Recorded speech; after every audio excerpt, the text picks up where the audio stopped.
Good morning, students.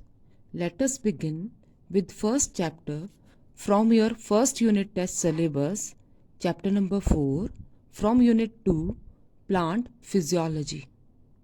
Plant physiology is a branch of biology which deals with life function or metabolism of plants. It includes all the processes taking place in plant like photosynthesis, transpiration, and the most important one, absorption. So this is a chapter which is related to one of the process taking place in plant, that is absorption, and as root help in absorption, so the name of the chapter, absorption by root.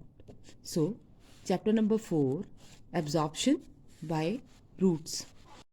As you have studied in lower classes, roots, they fix plant into the soil and give support to the plant, and the another function of root is to absorb water and mineral nutrients from the soil and conduct them into stem to supply it to each and every part of the plant.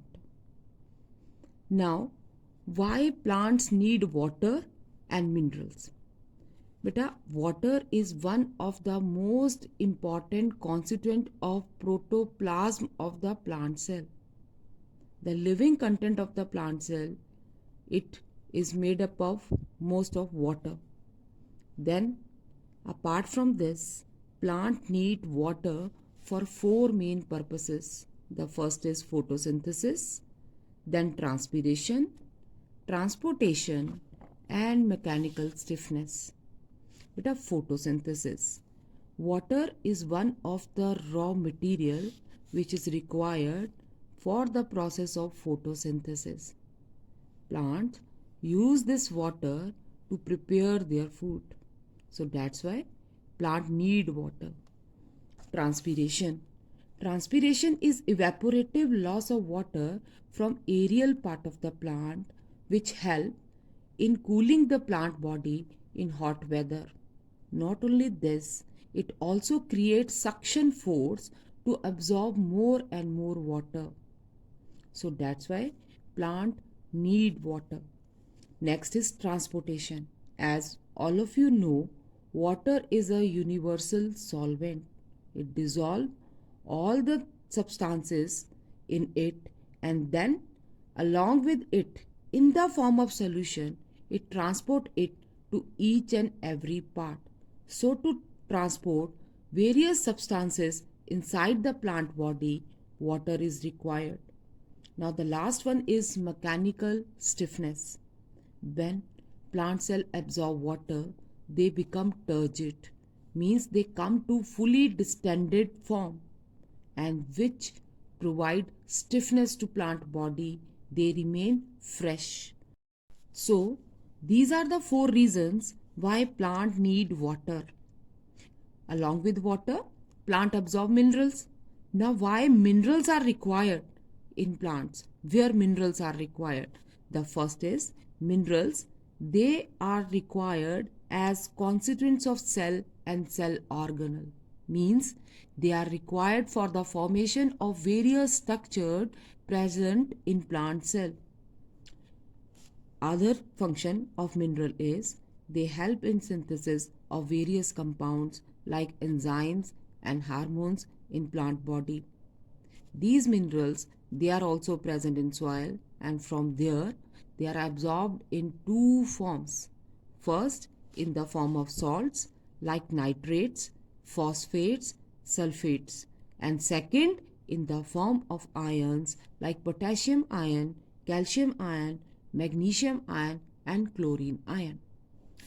After this, the next topic is characteristics of root cells for absorbing water. Beta, roots, they are adapted to absorb water from the soil.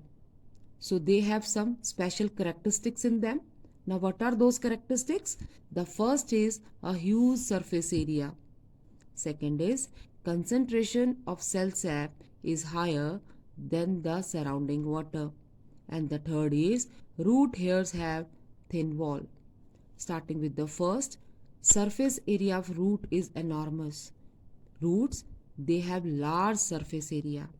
Each root of a plant has number of rootlets, and all the rootlets, they have billions of tiny hair-like structures which we call root hairs.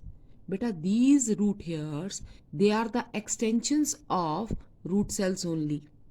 So they are unicellular, and as they are many in number, they help in increasing the surface area of root for maximum absorption of water. After that, the second point is root hairs contain cell sap of higher concentration than that of surrounding water. Beta, the cell sap, the fluid which is present in the vacuoles of root hair, it has more solute concentration than surrounding water, which help them to absorb more and more water from soil. Now the third one is root hairs have thin walls.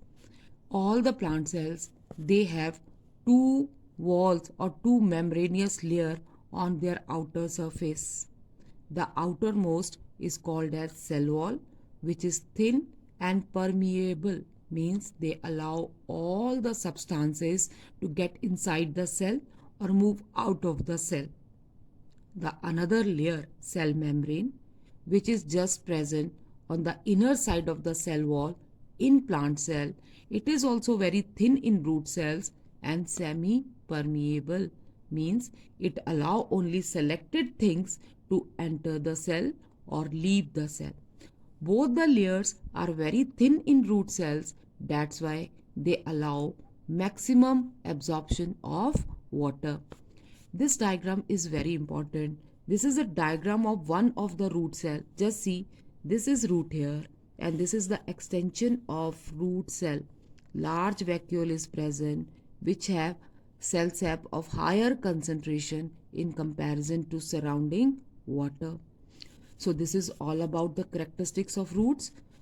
After that, the next topic is absorption and conduction of water and minerals.